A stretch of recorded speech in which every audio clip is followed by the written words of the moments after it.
প্রিয় দর্শক, আমন্ত্রণ জানাচ্ছি একাডেমি 21 এর ধারাবাহিক আয়োজন মনোসংলাপের 65তম পর্বে। আজকে আমাদের আলোচনার বিষয় শিশু বান্ধব পরিবার গঠনের গুরুত্ব এবং কৌশল। আমাদের সাথে আলোচনায় থাকছেন Mahsina Momtaz Maria, teachers trainer. Ma'am আমাদের সাথে সবসময় থাকেন আমাদের প্রোগ্রামে। ম্যামের সাথে প্রোগ্রামগুলো অনেক সুন্দর হয়। ইনশাল্লাহ আজকেও আপনাদের প্রোগ্রামটা অনেক ভালো লাগবে। শুরুতেই দর্শকদেরকে বলে রাখতে চাই আমাদের আজকের যে টপিক সেটা খুবই অ্যালার্মিং এবং খুবই ইম্পর্ট্যান্ট একটা টপিক। তো আপনারা অবশ্যই আমাদের লাইভটাকে শেয়ার করে দিবেন যাতে আমরা সবার কাছে পৌঁছে যেতে পারি। একাডেমি 21 এর এখন যে পার্টিসিপেশন, ফলোয়ার পার্টিসিপেশন আলহামদুলিল্লাহ অনেক ভালো, অনেক অ্যাক্টিভ। আমরা আরো এগিয়ে যাব ইনশাল্লাহ। শুরুতেই মাসিনা ম্যামকে সালাম জানিয়ে আজকের প্রোগ্রামে শুরু কথা রাখার জন্য অনুরোধ করছি। জি ম্যাম। আসসালামু আলাইকুম নাসিবা, তোমাকে অনেক অনেক শুক্রিয়া। তোমার সাথেও কথা বলতে, আলোচনাগুলো করতে একদম মনে হয় যেন আমার ঘরের একটা টেবিলের দুই পাশে আমরা দুজন বসে গল্প করছি, এরকম লাগে না? একাডেমি 21 আসলে আমাদের যদিও একটা ভার্চুয়াল প্ল্যাটফর্ম, কিন্তু এটা আমাদের একটা ঘরের আম, একটা একটা অংশের মতন হয়ে গিয়েছে। আলহামদুলিল্লাহ। এই বোঝাই যায় না যে আমরা হাজার হাজার কিলোমিটার দূর থেকে বসেছি আর কি। এক্স্যাক্টলি। তুমি টার্কি থেকে বলছো, শরীরও তোমার অসুস্থ কিছুটা, তারপরেও বসেছো। আলহামদুলিল্লাহ, আল্লাহ আমাদের এই প্রচেষ্টাগুলো, এই নিয়ত গুলোকে কবুল করুক। এবং একাডেমি 21 কেও আমি অনেক অনেক ধন্যবাদ এবং কৃতজ্ঞতা জানাতে চাই আমাদেরকে এই প্ল্যাটফর্মটা করে দেওয়ার জন্য, যেখানে আমরা আমাদের দৈনন্দিন লাইফের, এভরিডে লাইফের অনেক জরুরি বিষয় নিয়ে আলোচনা শুনতে পারি, শিখতে পারি, জানতে পারি।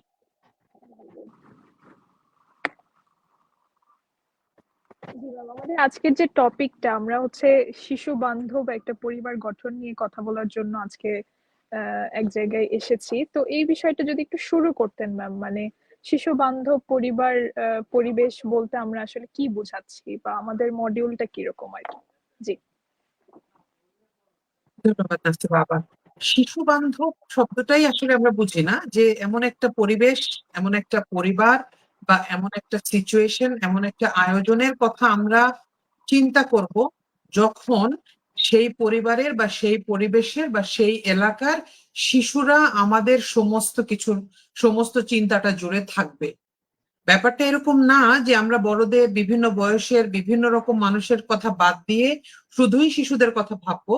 বরং ব্যাপারটা হচ্ছে এই রকম যে শিশুরাও সেই সেই ফর এক্সাম্পল, আমি যদি একটা পরিবারের কথা বলি, সেই পরিবার যখন তার মাসিক বাজারের কথা চিন্তা করছে, মাসিক ট্রিপের কথা প্ল্যান করছে, বেড়াতে যাওয়ার জন্য প্ল্যান করছে, বিভিন্ন রকমের আয়োজনের জন্য প্ল্যান করছে, রান্না বান্না পড়াশোনা সমস্ত কিছু যখন একটা পরিবার প্ল্যান করছে, তখন একটা শিশু বান্ধব পরিবার আর একটা রেগুলার পরিবারের মধ্যে পার্থক্য হচ্ছে যে এই পরিবারটা, শিশু বান্ধব পরিবারটা তাদের প্ল্যানিং এ, তাদের কাজে, ডিসিশনে, সমস্ত কিছুদেরকে কিছু করার সময় এটা মাথায় রাখবে যে আমাদের পরিবারে কয়েকজন শিশু আছে, এটা মাথায় রেখে করবে। এটা যদি একটা ছোট্ট উদাহরণ দেই, ফর এক্সাম্পল, আমি এরকম অনেক সময় আমার, যেহেতু বাচ্চাদেরকে নিয়ে কাজ করা হয়, এডুকেশন নিয়ে কাজ করা হয়, সেই জন্য বলছি যে এটা যে খুব অনেক আগে থেকে চোখে পড়ে সেটা না, যতদিন যতদিন যাচ্ছে তত এই জিনিসগুলো খেয়াল করছি বলে হয়তো চোখে পড়ে। এই জন্য এরকম অনেক সময় হয় যে আমরা হয়তো,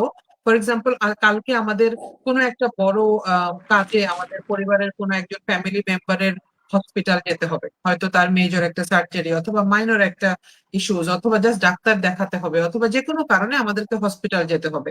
আমি যদি একটা শিশু বান্ধব পরিবার না হই, তখন যেটা হবে, আমি ডাক্তারের কাছে ওই রোগীকে যিনি নিয়ে যাবেন, যিনি বা যারা নিয়ে যাবেন তারা প্ল্যান করবেন, তারা একটা গাড়ি ম্যানেজ করবেন, আমরা কিভাবে যাব সেটা হবে। ঘরে যিনি থাকবেন তিনি আর কি কি কাজ করে ওই রুগীর জন্য, রুগীর কষ্ট করে একটু আরাম করতে পারেন, রান্না বান্না বা অন্যান্য কাজ, সেগুলোর প্ল্যান হবে। তারপরে ঘরে যদি হাউস টিউটর আসার থাকে, ঘরের হেল্পিং হ্যান্ড কাজের মানুষগুলো আসার থাকে, তাদেরকে কিভাবে ম্যানেজ হবে সেটারও প্ল্যান হবে।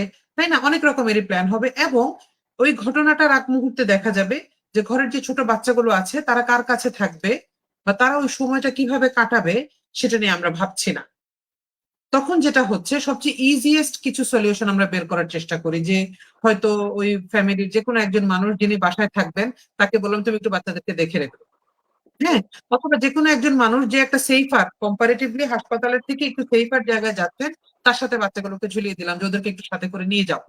হ্যাঁ, তো তখন যেটা হয়, বাচ্চারা কিন্তু ওই পরিবেশটাতে যাওয়ার জন্য আগে থেকে প্রিপেয়ার্ড না, তৈরি না। আমরাও তৈরি করে দিচ্ছি না, তখন তারা সাফার করে। হ্যাঁ? আবার আরো একটা ছোট্ট উদাহরণ আমি দিতে চাই।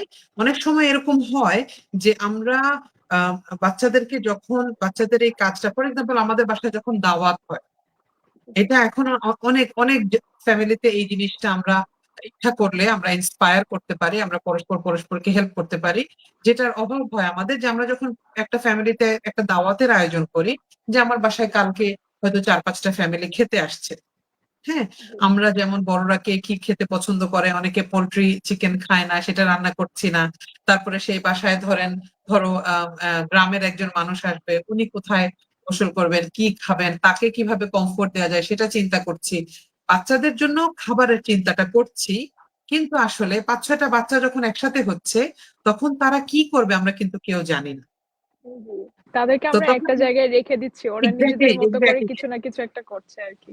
একটা করতে, আবার in most cases we end up um, giving them a computer or a phone or a tab, যে তোমরা চুপচাপ এখানে বসে সময় কাটাও, দৌড়াদৌড়ি করবে না, লাফালাফি করবে না, তাহলে ব্যথা পাবে।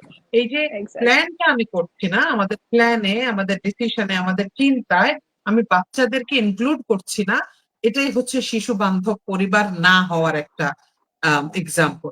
আর যখন আমার পরিবারটা শিশু বান্ধব হবে, ইংলিশে যেটাকে চাইল্ড সেন্টার্ড বলে, চাইল্ড সেন্টার্ড হবে, তখন যেটা হবে, আমি যখন 15-20 মিনিটের জন্য নামাজ পড়তে যাব বাচ্চাটাকে সাথে করে নিয়ে, পরিবারের একজন বাবা বা ছেলে পুরুষ সদস্যের কথা বলছি, তখনও আমি চিন্তা করব যে হোয়াট ইফ আমার বাচ্চাটা কিছুক্ষণ নামাজ পড়ার পরে আর পড়তে চাইছে না। তখনও আমি চিন্তা করব যে কি হবে যদি আমার বাচ্চাটাকে আজকে আমি নামাজে না নিয়ে যাই, বাসায় থাকলেও সে কার সাথে থাকছে, আমার বাসায় প্রচুর মেহমান, কিন্তু আমার এই ঘরে সবগুলো বাচ্চা, ওরা কি করছে।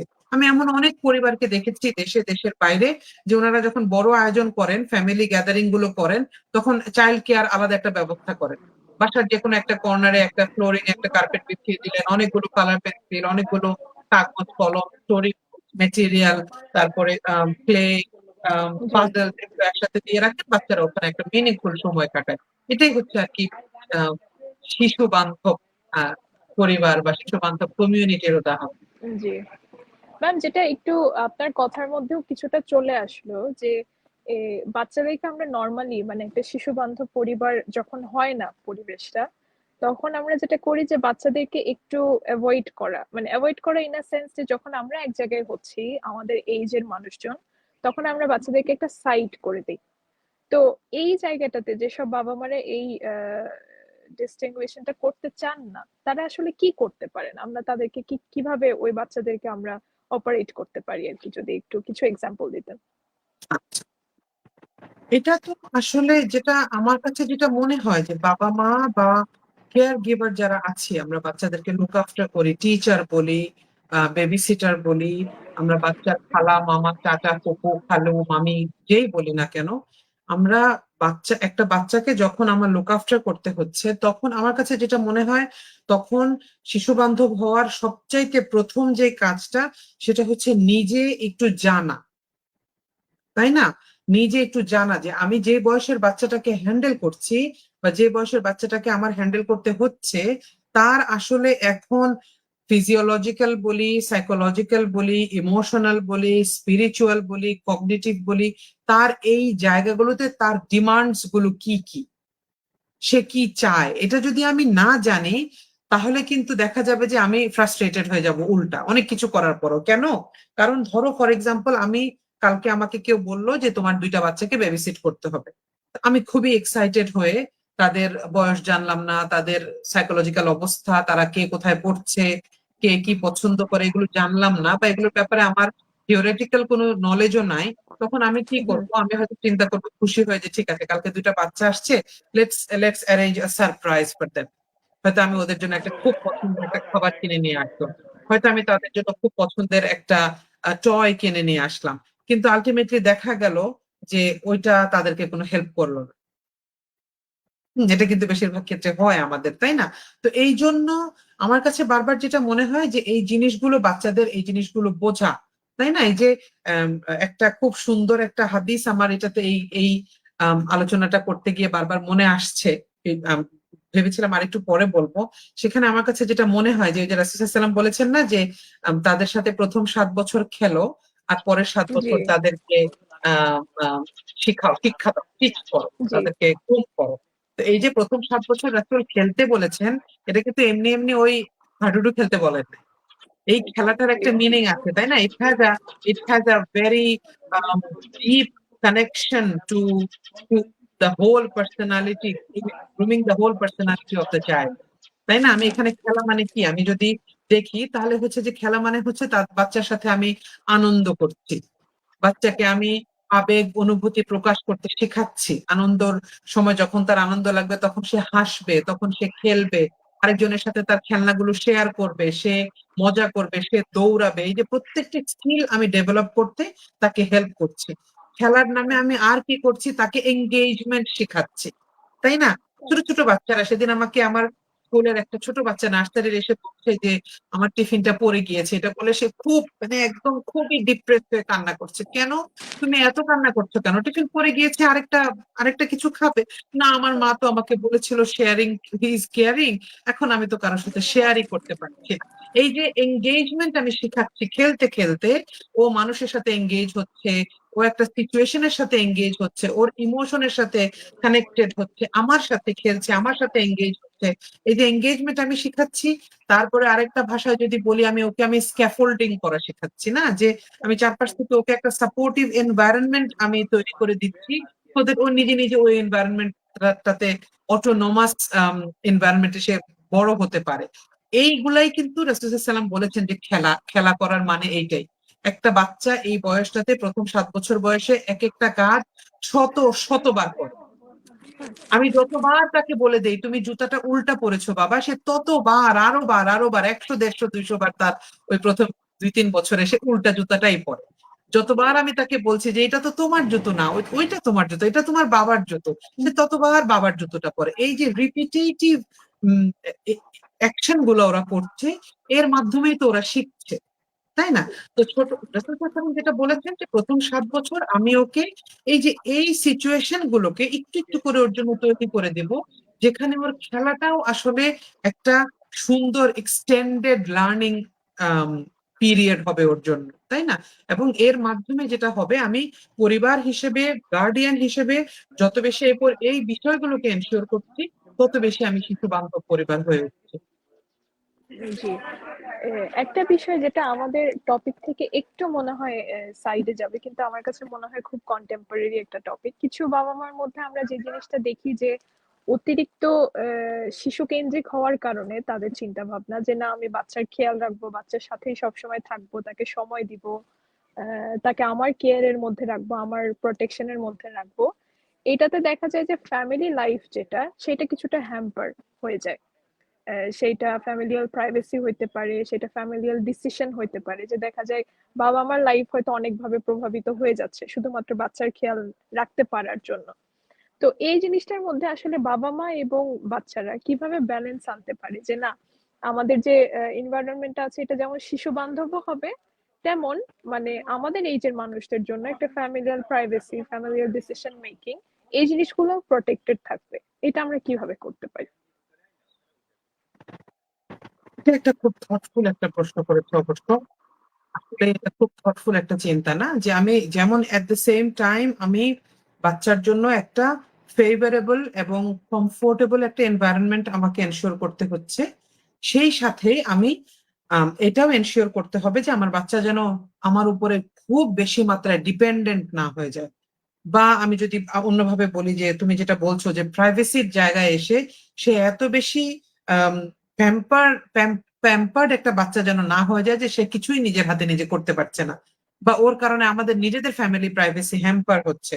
অথবা তুমি এটাতে আরেকটা আমি যেটা জিজ্ঞেস বললে যে করলাম ম্যাম এতে যে করে একটু অ্যাড করি যে জি জি প্লিজ যেমন দেখা প্লিজ। যায় যে বাবা মায়ের হচ্ছে জব লাইফ থাকে, কিংবা দেখা যায় যে কোনো একটা দাওয়াত হইতে পারে, তাদের হয়তো কোনো একটা ভেকেশনের ইচ্ছা থাকতে পারে, যারা জব করে স্পেশালি তাদের তো এই জিনিসটার একটা নিড থাকে আর কি।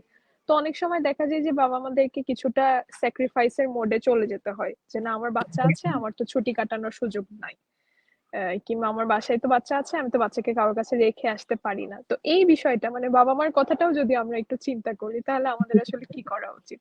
জি। আমার মনে হয় এখানেও আসলে নাসিবা বারবার যেটা বলছি সেটা হচ্ছে যে আমাদেরকে আগে পেরেন্ট হিসেবে আমরা শিশু বান্ধব পেরেন্ট বা গার্ডিয়ান কিনা সেখানে আমাদের নিজেদেরকে আগে নিজেরা একটু গ্রুম করতে হবে, তাই না?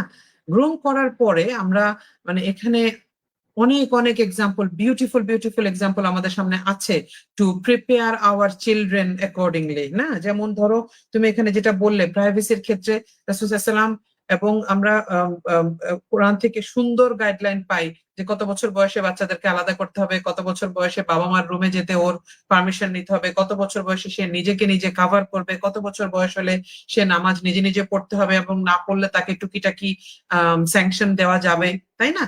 এই এই জিনিসগুলো আমাদেরকে এই কি বলে এটাকে বিভিন্ন রকমের এমবার্গো গুলো আমাদেরকে মনে রাখতে হবে, নাম্বার ওয়ান। নাম্বার টু হচ্ছে এখানে আমার যেটা মনে হয় যে এটা একটা জরুরি বিষয়, সেটা হচ্ছে আমার বাচ্চাকে আমি এমন এমন ভাবে গ্রুম করা উচিত যেখানে সে একটা ইন্ডিপেন্ডেন্ট ইন্ডিভিজুয়াল হিসেবে তৈরি হবে। হ্যাঁ, আমরা যেমন দেখি হযরত ইসমাইল আলাইহিস সালামের ঘটনাটা প্যারেন্টিং এর আলোচনা করতে গেলেই আসলে আসে, তাই না? কতটুকু ছোট একটা বাচ্চা, তার তার ইমোশনাল ম্যাচিওরিটি এবং তার কি বলবো তার তার আল্লাহর সাথে তার কানেকশন ওয়াজ সো পাওয়ারফুল, তাই না?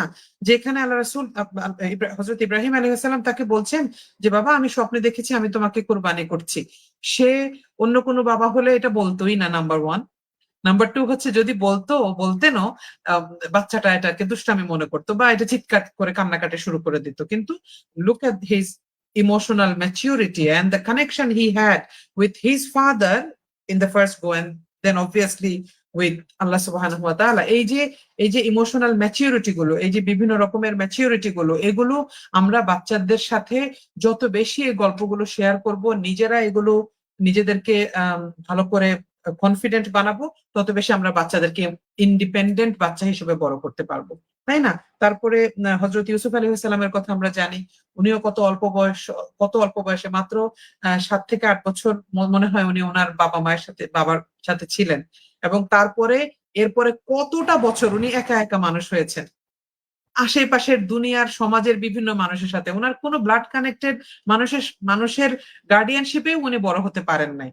তাহলে ওই 8 বছরে কি পরিমাণ ক্যাপিটাল ওনার বাবা ইয়াকুব আলাইহিস সালাম ওনার জন্য ইনভেস্ট করেছিলেন, যে বাকি জীবন উনি একা একা চলতে পেরেছেন। হ্যাঁ, এই ধরনের এক্সাম্পল গুলো আমার কাছে মনে হয় আর রিয়েলি পাওয়ারফুল এক্সাম্পলস, যেগুলো দিয়ে আমরা পেরেন্টদেরকে আমরা নিজেদেরকে এবং আমাদের সাথে আমাদের যারা সাথে পেরেন্টস আছেন সবাইকে আমরা ইন্সপায়ার করতে পারি that for the modern world and for the upcoming world, যে ওয়ার্ল্ড ওরা ফেস করবে, আমাদের যত দিন যাচ্ছে তত বেশি কঠিন হচ্ছে, না? সার্ভাইভাল তত বেশি কঠিন হচ্ছে, চ্যালেঞ্জিং হচ্ছে। ওইরকম একটা সিচুয়েশনের জন্য আমাদের কি রকমের রেজিলিয়েন্ট বাচ্চা রেজ করা উচিত সেটা আমরা বুঝতে পারবো ধীরে ধীরে। জি। আমাদের দর্শকরা আলহামদুলিল্লাহ আজকে খুবই অ্যাক্টিভ, সবাই কমেন্ট করছে দেখছি আমি। মার্জিয়া ম্যাম জিজ্ঞেস করেছেন আমি কোথায়? মার্জিয়া ম্যাম আমি এখন ভার্সিটিতে হসপিটালে এসেছিলাম। তো আসলে আমাদের আজকের যে আলোচনাটা আমার কাছে মনে হয় যে সবাই এই জিনিসটা খুব চিন্তা করে না যে কিভাবে যাদেরকে আমরা নিয়ে আসছি দুনিয়াতে সেই মানুষগুলোকে আমরা কিভাবে বড় করব, বা আমরা যারা আমাদের বাবা মার প্রোটেকশনে বড় হয়েছি আমরা আসলে কিভাবে বড় হয়েছি, বা আমাদের কালচারাল ফাউন্ডেশনটা কিভাবে তৈরি হয়েছে, এটা আমাদের পরিবারের এনভায়রনমেন্টের উপরে অনেক ডিপেন্ড করে। একটা ছোট এক্সাম্পল যেটা আমি একটু অ্যাড করতে চাই, যে যেমন ধরেন যে প্রত্যেকটা পরিবারেরই তো আলাদা আদর্শ থাকে, আলাদা কালচার থাকে, সবারই মাইন্ডসেট আলাদা আলাদা থাকে।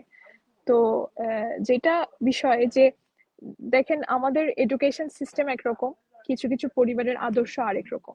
তো সেই সব বাচ্চারা আসলে কিভাবে বড় হয়, বা তারা পরিবারের যে দর্শন কিংবা তাদের যে আদর্শটা এইভাবে এটা কিভাবে ধরে রাখতে পারে। যদি বলি যে ধরেন আমাদের সেকুলার এডুকেশন সিস্টেম কিংবা সেকুলার লাইফস্টাইল পুরো বিশ্বে কিংবা বাইরে আর কি, কিন্তু আমরা চাচ্ছি যে একটু ইসলামিক একটা এনভায়রনমেন্টে আমাদের বাচ্চাটা বড় হোক। সেসব মায়েরদের আসলে বাবা মায়েদের করণীয়টা কি, তারা কিভাবে এই জিনিসটাকে ব্যালেন্স করতে পারে? যেটা আপনি বলছিলেন ম্যাম, আপনার কিছু কিছু কথাই কিন্তু হাদিসের কিছু এক্সাম্পল আসছিল যে আমাদের রিলিজিয়ন কিন্তু এই বিষয়টাকে খুব সুন্দরভাবে গাইড করে। তো এটা যদি আমরা আরেকটু ডিটেইলড আলোচনা করি প্লিজ। জি, এটা আসলে খুব থটফুল একটা প্রশ্ন, না? মানে নিজের পেরেন্ট হিসেবে তোমার এক একটা প্রশ্ন শুনে কোথায় যেন হারিয়ে যেতে ইচ্ছা করছে, যে এগুলো আমি আসলে কিভাবে করছি বা আমি কিভাবে ভাবছি। এখানে আমার কাছে যেটা মনে হয়, ইনিশিয়ালি টু বিগিন উইথ, এখানে তুমি সেকুলার বলো, ইসলামিক পরিবার বলো, যেটাই বলো না কেন, কমন কিছু প্রিন্সিপাল কিন্তু থাকে, তাই না? কমন কিছু বিষয় কিন্তু থাকে। তুমি দেখবা ওয়েস্টার্ন কিছু সোসাইটিতে কিছু কিছু ভালো পরিবারের ছেলে মেয়েরা অনেক সুন্দর ম্যানার জানে। ওরা তো ইসলাম শিখে এই ম্যানারটা শিখছে না।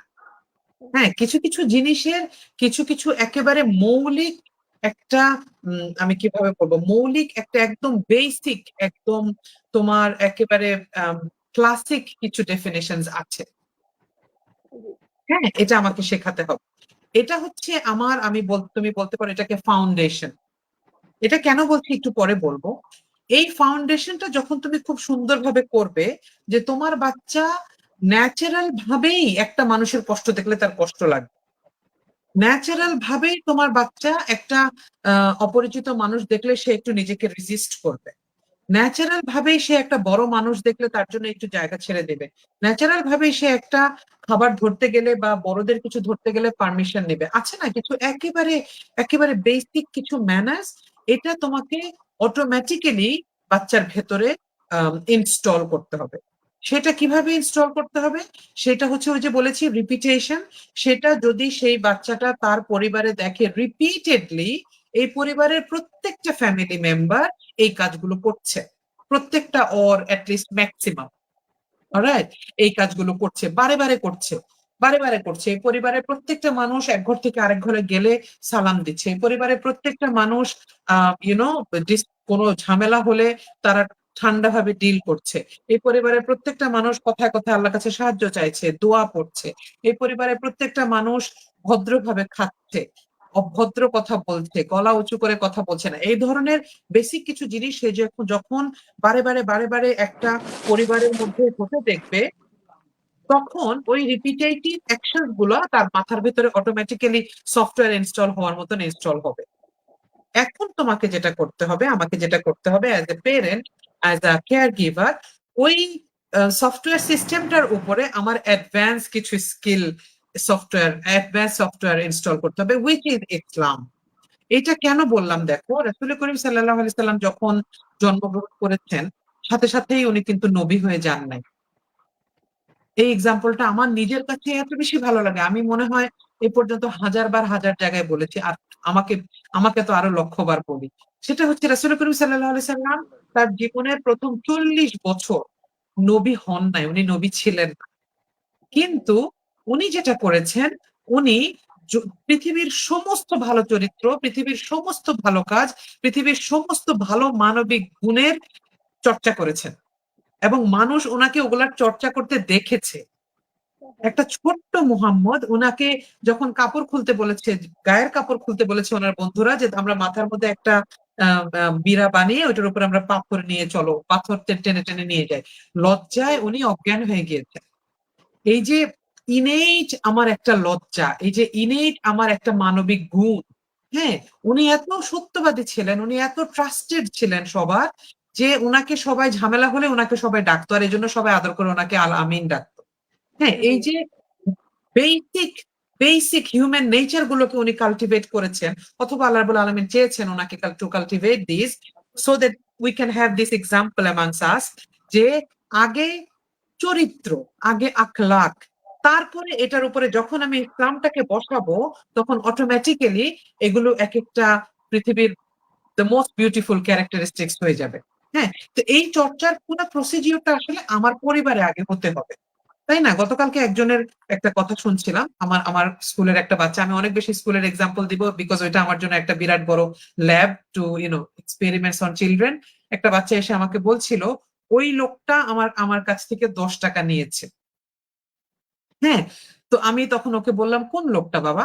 তো সে বলল যে আমি গাড়ি দিয়ে আসার সময় সম্ভবত কেউ একজন বলছিল যে বন্যায় তার বাসা বাড়ি সব নষ্ট হয়ে গিয়েছে, তার বাড়ি ভোলা, এগুলো সব সে বলতে পারছে। তারপরে বললো ওই লোকটা। তো তখন আমি বললাম যে বাবা, আমরা কি ওনাকে লোক বলবো নাকি একটা দাদু বলবো, বলে এটা তো আমার দাদু না, আমি ওকে কেন দাদু বলবো, আমার দাদু তো আমার দাদু বাড়িতে থাকে। যে এই যে আমি কেন এটা বলছি, যে ধরো এই যে একটা ফ্যামিলি প্র্যাকটিস না, যে আমরা যে কোনো বাইরের মানুষকে আন্টি বলবো, আঙ্কেল বলবো, চাচু বলবো, দাদু বলবো, নানা ভাই বলবো, ভাইয়া বলবো। এই যে আমি যখন আমার পরিবারে এই ভালো কালচার গুলো রিপিটেড আকারে করতেই থাকবো করতেই থাকবো করতেই থাকবো, তখন আমার বাচ্চা শিখবে যে আমার এই ছাড়া আর কোনো অল্টারনেটিভ নাই। হ্যাঁ, তো তখন আস্তে আস্তে আমি এটার উপরে ইসলামিক অ্যাট্রিবিউটস গুলো দিয়ে দিয়ে আমার বাচ্চার ওই চারিত্রিক ইউনো ইয়েগুলোকে কি বলে এটাকে, নেচার গুলোকে গুলোকে। আমি আরো এনহ্যান্স করতে পারবো। মানে হিউম্যান যে এটিকেটস গুলো, যে ম্যানার্স গুলো আসলে একটা বাচ্চার মধ্যে থাকার কথা, সেটা তো আগে থেকে ইনস্টল করতেই হবে। ইসলাম তার উপরে একটা গ্লোরিফিকেশন হিসেবে কাজ করতে পারে, একটা মডিফিকেশন, একটা গাইডেন্স হিসেবে কাজ করতে পারে। আমাদের একটা কমেন্ট এসেছে ম্যাম, আমি এটা একটু নোট করতে চাই। যে আমাদের দর্শকের ছোট মেয়ে আছে এবং সে পুরো পরিবার থেকে আলাদা এবং একটু রুড বিহেভিয়ার তার। তার বয়স হচ্ছে 11 বছর। তো এই দর্শক আসলে কি করতে পারে? আমি এই জিনিসটা আপনার কাছে কোয়েশ্চেন করতে চাচ্ছিলাম যে ধরেন যারা এক্সট্রোভার্ট বাচ্চা তাদেরকে তো আমরা কিছু না কিছু কমিউনিকেশনাল স্কিল গুলো শিখাইতে পারি, কারণ তাদের মধ্যে ওই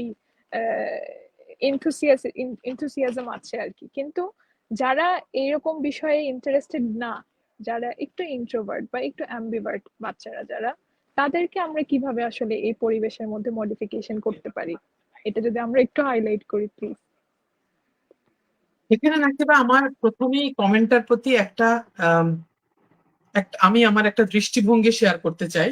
আমি অবশ্যই জান্নাতুল ফেরদৌস যে আপা এটা লিখেছেন আপনাকে অ্যাডভাইস করছি না, ওই সাহস আমার নাই। কারণ এক একজন আমরা এক একটা রিয়ালিটি ফেস করি। আমি জানি না আপনার, I am not looking at the world from your shoes, আপনি আপনারটা দেখছেন। এখানে একটা জিনিস আমার মনে হয় যে যদি সম্ভব হয়, যতটা সম্ভব হয়, আমাদের নিজেদের মাইন্ডসেট এবং আমরা কি বলছি, কিভাবে ডিফাইন করছি বিষয়টাকে, এটা একটু চিন্তার একটা বিষয় আছে। হ্যাঁ, যেমন আমরা অনেক সময় বাচ্চাদের ব্যাপারে, বাচ্চাদের টিচারদের সামনে, বাচ্চাদেরকে নিয়েই বাচ্চাদের সামনেই টিচারের সামনে বলি, আমার বাচ্চাটা তো প্রচন্ড দুষ্ট, হ্যাঁ ও তো প্রচন্ড অমনোযোগী। এখন এই যে শব্দগুলো, হ্যাঁ এই শব্দগুলো কিন্তু, এটা কিন্তু ওই যে আমাদের ব্রেনে একটা ডিভাইস আছে না, রেটিকুলার অ্যাক্টিভেটিং সিস্টেম, এটা যেটা করে, আমি যেটাই বলি এটা ওই ইকো করতে থাকে। হ্যাঁ, ইউ হুম আর ভেরি দুষ্ট, ভেরি দুষ্ট, ভেরি দুষ্ট, তোমার তো মনোযোগ নাই, তোমার তো মনোযোগ নাই, কারণ আমাদের বড়রা হুম সেটা বলছে আমাকে, এভরি নাও এন্ড দেন আমি এটা শুনছি। তো এই জন্য আমার কাছে মনে হয় যে ওয়ার্ডিং গুলো আমার খুব চিন্তা ভাবনা করে বলা উচিত।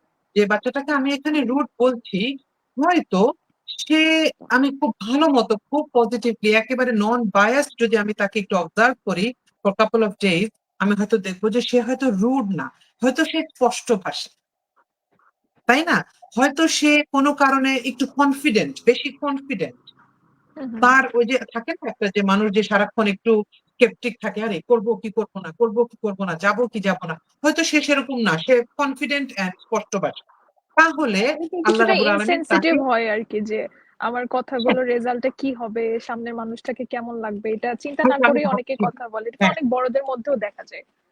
বড়দের মধ্যেও দেয়, এক্স্যাক্টলি আমি ওই পয়েন্টটাতে আসছিলাম, যে প্রাথমিকভাবে আমি একদম মাথায় কোনো বায়াসনেস না রেখে আমি বাচ্চাটাকে একটু ভালো করে অবজার্ভ করব, যে আমি যে রুড রুড অ্যাটিটিউডটা ওকে ওকে বলছি ও রুড, আসলে এটা কি রুডনেস, নাকি এটা ওর ইনেট কনফিডেন্স যেটা একটু বেশি ওর চারপাশের মানুষের থেকে, নাকি এটা ওর বিং ভেরি, কি বলে এটাকে, একদম স্ট্রেট ফরওয়ার্ড কথা বলতে পছন্দ করে এইটা, নাকি অন্য কিছু। Number one. নাম্বার টু হচ্ছে, আমরা যদি আরো একটু একেবারে নিউট্রাল এবং নন জাজমেন্টাল হয়ে একটু চিন্তা করতে পারি, যে ও কি এই ধরনের কাউকে প্রতিদিন দেখছে কিনা। ঠিক আছে, যেমন ধরো রাস্তাঘাটে আমি বের হলে কিছু মানুষকে এরকম দেখবা, বা আমি সেদিন যাওয়ার সময় একজনকে দেখছিলাম, যে একটা ভদ্রলোক জাস্ট রিক্সাটা আরেকটা সিএনজির সাথে এসে জাস্ট একসাথেই থামলো, মানে বড় জোর 1 থেকে 1.5 মিনিট ওইখানে সিগন্যালে রিক্সাটা ছিল, ওই ভদ্রলোক যেরকম ফোর্সে রিক্সা থেকে নামলেন, সিএনজি ওয়ালাকে একদম পারেন না পিটানো শুরু করে দিবেন, গালিগালাজ শুরু করলেন, পরে 1-1.5 মিনিটের মধ্যে ওনার মনে হয় মিনিমাম 18-20টার মতন গালি দেওয়া শেষ, উনি আবার রিক্সায় বসলেন, বসে উনি এরকম he was shaking in anger, in rage. এখন এটা যদি আমার পার্সোনালিটি হয় আর আমার বাচ্চাটা যদি, আমি কাউকে মিন করছি না, হ্যাঁ, আমি তাকে একেবারে র্যান্ডম একটা এক্সাম্পল দিচ্ছি, এক্সাম্পল আর কি, জি। এরকম যদি আমার বাচ্চা বা আমার পরিবারের ছোট কেউ প্রতিদিন এই ধরনের একটা ক্যারেক্টারকে প্রতিদিন দেখে, তাহলে কিন্তু খুবই স্বাভাবিক আমার বাচ্চাও জেনে যাবে, ফাইন, আমার লাইফে যখন কোনো প্রবলেম হবে, I have to be rude, I have to use swearing words, I have to use bad words, and I have to be loud and cruel.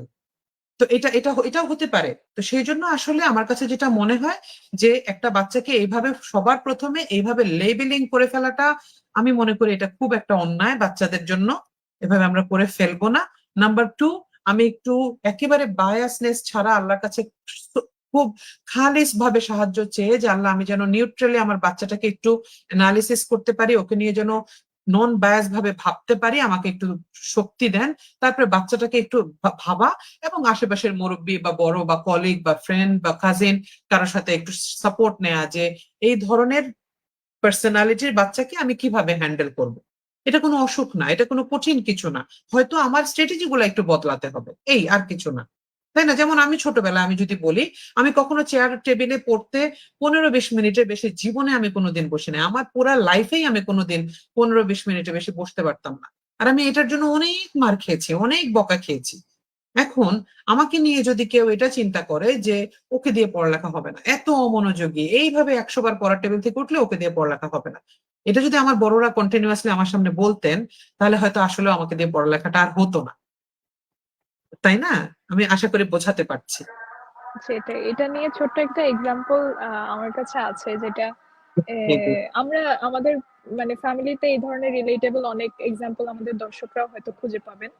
যে ধরেন একটা বাচ্চা, সে একটা নতুন সার্কেলের মধ্যে গেছে, ধরেন যে তাদের বাসায় নতুন গেস্ট আসছে যারা হয়তো আগে কখনো আসে নাই, মানে তাদের বাচ্চাদের সাথে প্রথম পরিচয় হচ্ছে ফ্যামিলিতে। তো বাচ্চাটা কি করছে, তার একটা ইমপ্রেশন তৈরি করার চেষ্টা করছে যে না, আমি অমুক খেলাটা অনেক ভালো পারি, কিংবা আমি গান গাইতে পারি, আমি অমুক কোকারিকুলার অ্যাক্টিভিটিসে খুব ভালো, আমার এই মেডেল আছে, সেই অ্যাচিভমেন্ট আছে, মানে বাচ্চা নিজেকে ওখানে ইম্পর্টেন্ট ফিল করানোর চেষ্টা করছে যে আই এম অলসো হিয়ার। তার আইডেন্টিটিটা তৈরি করার সে চেষ্টা করছে। সেইখানে হঠাৎ করে মা কিংবা বাবা কেউ এসে বলল যে আচ্ছা, ও তো দৌড়াদৌড়ি, স্পোর্টস টোর্টস এগুলো খুব ভালো করে, কিন্তু ওর তো মার্কসের অবস্থা এরকম এরকম এরকম এরকম। বা ভাইস ভার্সা আর কি, সে হয়তো খুব নার্ড একটা স্টুডেন্ট, বাচ্চাটা সে পড়াশোনাতে অনেক ভালো, ওই যে হ্যাঁ, ও তো একটু বই পোকা টাইপের, শুধু পড়াশোনাই করে, কিন্তু ওকে একটু বাইরে যেতে বললে বা একটু খেলতে যেতে বললে মাঠে একটা সাইডে যে বসে থাকে, কোনো ফ্রেন্ডের সাথে ওর কোনো খেলাধুলার কোনো ইয়ে নেই, এনগেজমেন্ট নাই। তো এইটা হচ্ছে যে মানে আমরা যদি প্রত্যেকটা বাচ্চার পার্সোনালিটি অ্যানালাইসিসটা করতে পারি ইন আ রাইট ওয়ে, তাহলে আমার মনে হয় যে এই যে ডিসক্রিমিনেশন যেটা হচ্ছে বাচ্চাদের সাথে মাঝে মধ্যে, মানে এটা সব বাবা মা করে, আমি বিষয়টা তা বলবো না, খুব ছোট ছোট এক্সাম্পল ধরেন, আমরা হাসতে হাসতেও তো অনেক কথা বলি, কিন্তু যখন বাচ্চারা তাদের এইজ এবং তাদের যে মেন্টালিটি, এই কথাগুলো তাদেরকে এত বেশি হিট করে, এটা আমরা যখন বড় হই তখন আরো বুঝতে পারি, হয়তো এই বাচ্চাই পরবর্তীতে যে একটা আইডেন্টিটি ক্রাইসিসের মধ্যে চলে যাবে, কিংবা তার ব্যবহারের মধ্যে একটা রুডনেস চলে আসবে যে হ্যাঁ, তোমরা তো আমাকে কিছুই মনে করো না, আমাকে দিয়ে তো কিছুই হয় না, তাহলে আমি আরেকটু ডিরেইলড হয়ে যাই, আমি আরেকটু লাইনের বাইরে কাজ করি, তখন তোমরা আরো বলতে থাকবা, সে এক কান্দে সবকিছু নেয়, আরেক কান্দে বের করে দেয়। তো এই পার্সোনালিটি গুলো তৈরি করার পিছনে বা তৈরি হওয়ার পিছনে আমার মনে হয় যে পরিবারের প্রত্যেকটা সদস্যেরই আলাদা আলাদা কিছু কন্ট্রিবিউশন থাকে। তো এই বিষয়টা যদি আপনি একটু আপনার পয়েন্ট অফ ভিউ থেকে বলেন ম্যাম, যে আমরা তো পরিবারের মধ্যে শুধু পরিবারের সদস্য না, দেখা যায় যে বাইরে থেকে মেহমানরা আসে, অনেক সময় অন্যান্য পরিবার প্রতিবেশী তাদের সাথেও আমরা পরিচিত হই, সবারই কালচার আলাদা, সবারই পয়েন্ট অফ ভিউ আলাদা। এর মধ্যে আসলে একটা বাচ্চার বেসিক আমরা কিভাবে ইন আ কনক্রিট ওয়ে তৈরি করতে পারি? তুমি আজকে অনেক কঠিন কঠিন প্রশ্ন করতেছো, কেন ভয় লাগছে এগুলো অ্যান্সার করতে? আল্লাহ সহজ করুক আমাদের সবার জন্য, কারণ প্যারেন্টিং আসলে is not an easy task. দিনের শেষে এটা আমরা আমার সবাই কাছে মনে স্বীকার হয় করি। যে এই প্রশ্নগুলো আসলে সবার মধ্যে আছে, যেটা আমার কথার মধ্যে মধ্যে বের হয়ে আসছে, মাথায় আসছে, চলে আমি আসছে। বলতেছি আর কি। That's true. তোমার প্রশ্নটার উত্তর তুমি অনেকখানি দিয়েছো আসলে, না যে পরিবারের সবাই মিলে কিভাবে এই কাজটাতে হেল্প করতে পারি। এখন এখানে দুইটা পার্সপেক্টিভ আছে। একটা হচ্ছে যে আমি যেরকম করে চাইছি আমার বাচ্চাকে মানুষ করতে, আমি চাইছি আমার বাচ্চা ভোর সকালে উঠবে, অর আমার একটা রুটিন থাকে, আমি ওই বাচ্চাকে খুব কষ্ট করে খুব স্ট্রাগল করে ওই রুটিনে অভ্যস্ত করাচ্ছি, সবকিছু করছি, এবং আমি চাইছি আমার পরিবারের প্রত্যেকটা ফ্যামিলি মেম্বার আমাকে ওইভাবেই সাপোর্ট করুক, বা হয়তো আমি সাপোর্টটা পাচ্ছি। আর সেকেন্ড এক্সাম্পলটা হচ্ছে আমি যেভাবে করতে চাইছি সেভাবে আমি যতটুকুই পারছি না কেন, বাকি আর কেউ আমাকে সাপোর্ট করছে না। উল্টো আমার মনে হচ্ছে বাকিরা আমাকে আরো উল্টা দিকে নিয়ে যায়। মানে আমি হয়তো এত রুটিন করলাম, এত কিছু করলাম, এত প্ল্যান করে খাবার দাবার দিয়ে একটা বেলা একটু কোথাও বাইরে গেলাম, এসে দেখলাম যে আমাকে খাবার তো দূরের কথা, আমার বাচ্চাকে ফোন একটা দিয়ে বসায় রেখে চিপস টিপস চকলেট টকলেট খাওয়ায় একেবারে আমার 1 মাসের ইনভেস্টমেন্ট শেষ। হ্যাঁ, এখন এখানে দুই রকমের প্রস্তুতি। একটা হচ্ছে যে হ্যাঁ, আমি যেরকম একই সাথে আমার বাচ্চাকে একটা সুন্দর রুটিন, একটা সুন্দর লাইফস্টাইল, তারপরে সে তার কথা বলা, কমিউনিকেশন, ফ্যামিলি মেম্বারদের জন্য আলাদা আলাদা করে তাদেরকে চেনা, তাদের জন্য কন্ট্রিবিউট করা, নিজের পড়াশোনা, নিজের খেলাধুলা, প্রত্যেকটা জিনিস আমি আমার বাচ্চাকে শেখাচ্ছি, প্রত্যেকটা জিনিস আমি আমার বাচ্চাকে গ্রুম করছি। এটা যেমন আমার একটা কাজ, আমার আরেকটা কাজ হচ্ছে ইংলিশে যেটাকে বলে রেজিলিয়েন্ট বাচ্চা বানানো আর কি, না যে ওকে আমার এমন ভাবে একটু রেজিলিয়েন্ট বানাতে হবে যে আমি কিন্তু সারা জীবন ওর সাথে থাকবো না।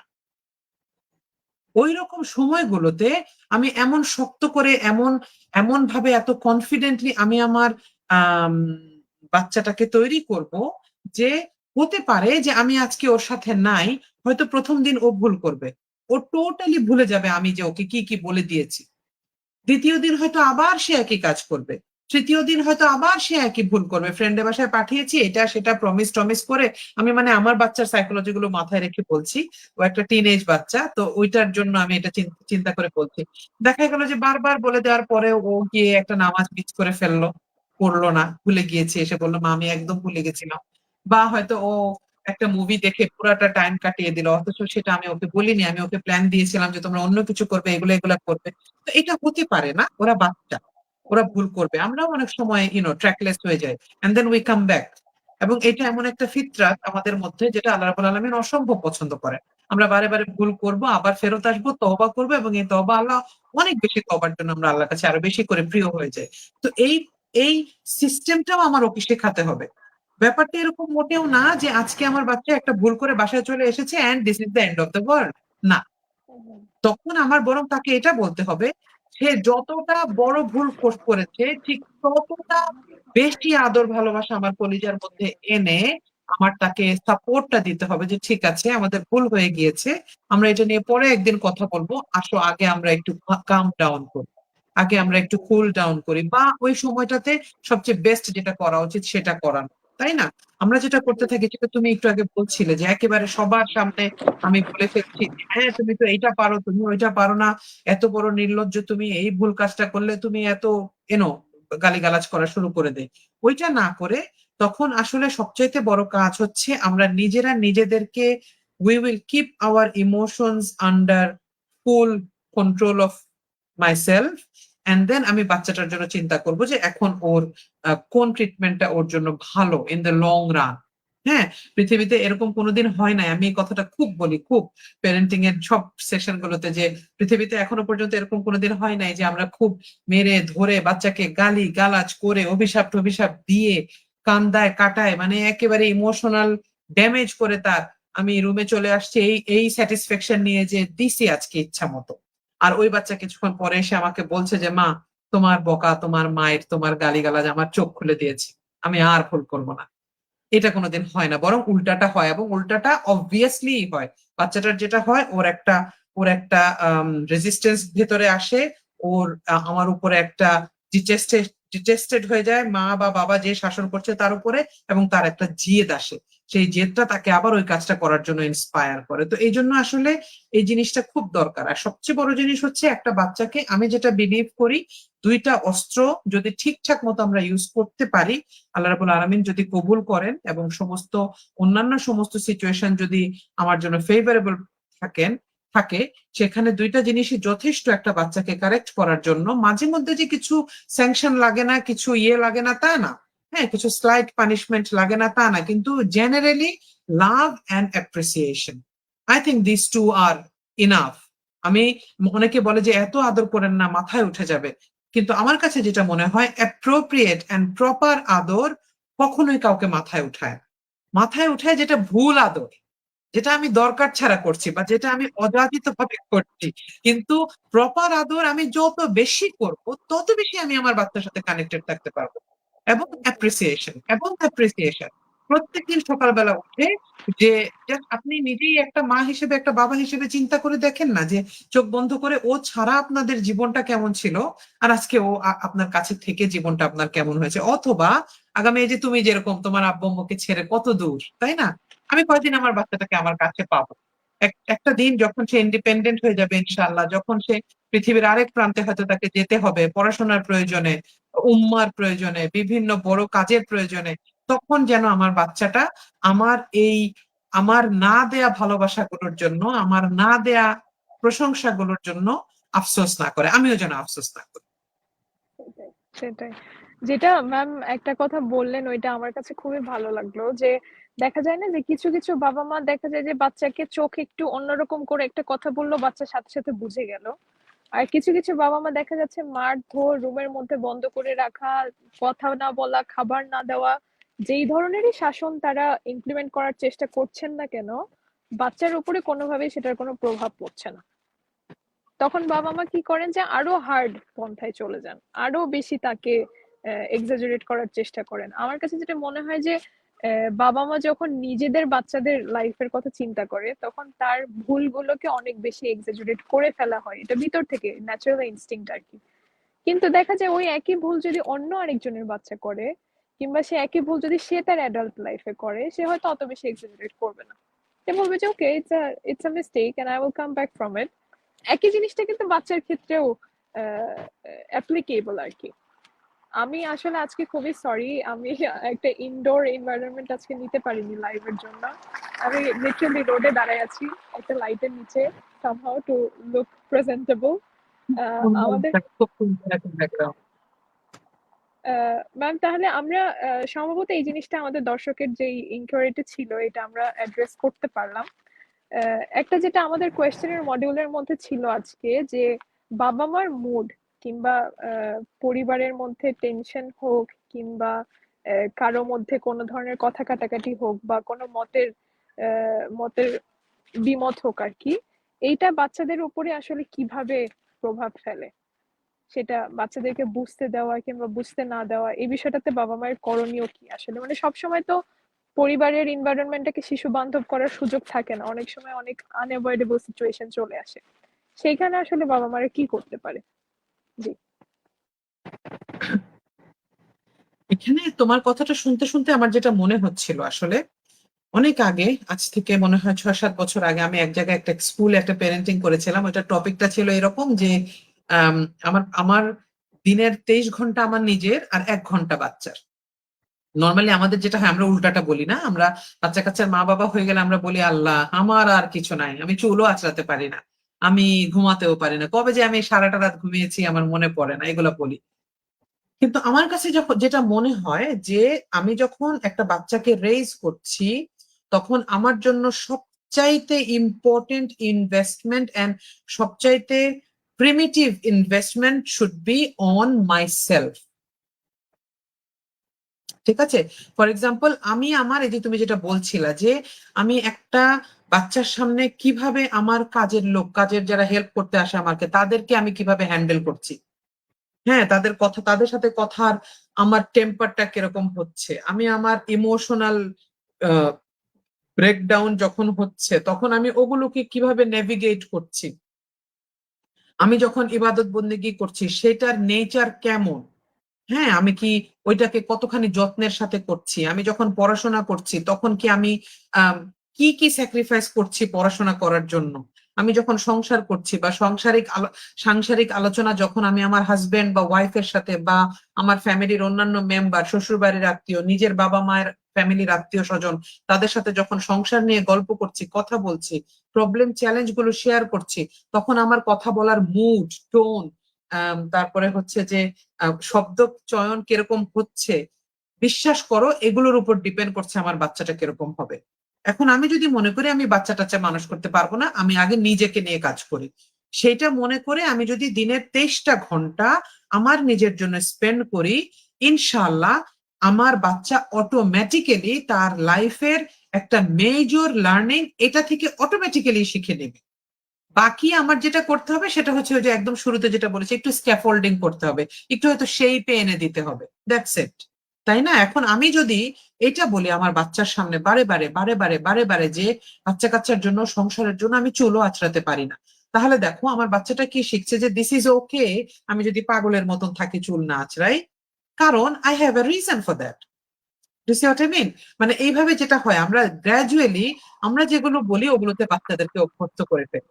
অনেকেই বলে যে আমি আমার বাচ্চাটাকে এত এত শিখাই, এত বলি, বাচ্চাটা কিছুতেই তার কেয়ারটেকারের সাথে, গাড়ির ড্রাইভারের সাথে, বাসার নিচের যে থাকে বা ঘরে যারা হেল্পিং হ্যান্ড আছে এদের সাথে ও ভালো ব্যবহার করে না। বেশিরভাগ জায়গায় খুঁজে দেখলে দেখা যাবে ঘরের কোনো একটা ফ্যামিলি মেম্বার সেম এই কাজগুলো করে। হুম, হুম। তাই না?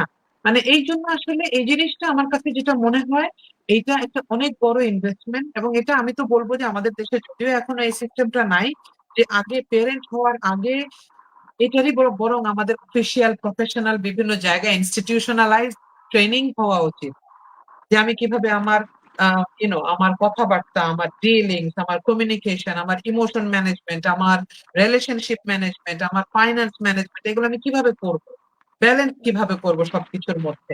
এরপরে আমি যদি বাচ্চার মা বাবা হই, তখন দেখা যাবে অটোমেটিক্যালি আমার বাচ্চা কম্পারেটিভলি একটা মোর স্টেবল পরিবারে আসবে, এবং সে কিছু স্টেবিলিটির এক্সাম্পল সেখানে পাবে। কিন্তু এখন আসলে যেটা হচ্ছে দিনকে দিন আমরা এত বেশি ইল ম্যানার্ড হয়ে যাচ্ছি, আমি সো সরি, কিন্তু আমি এই কথাটা গত 3-4 দিন খুব ভাবছিলাম, যে আমরা এখন এত অধৈর্য, এত দ্রুত আমরা সবকিছুর রেজাল্ট চাই, এত এত তাড়াতাড়ি আমরা টেম্পারটাকে লুজ করে ফেলছি, রিলেশনশিপের জায়গায় এত বড় বড় ডিসিশন আমরা এত তাড়াতাড়ি নিয়ে ফেলছি, তাই না?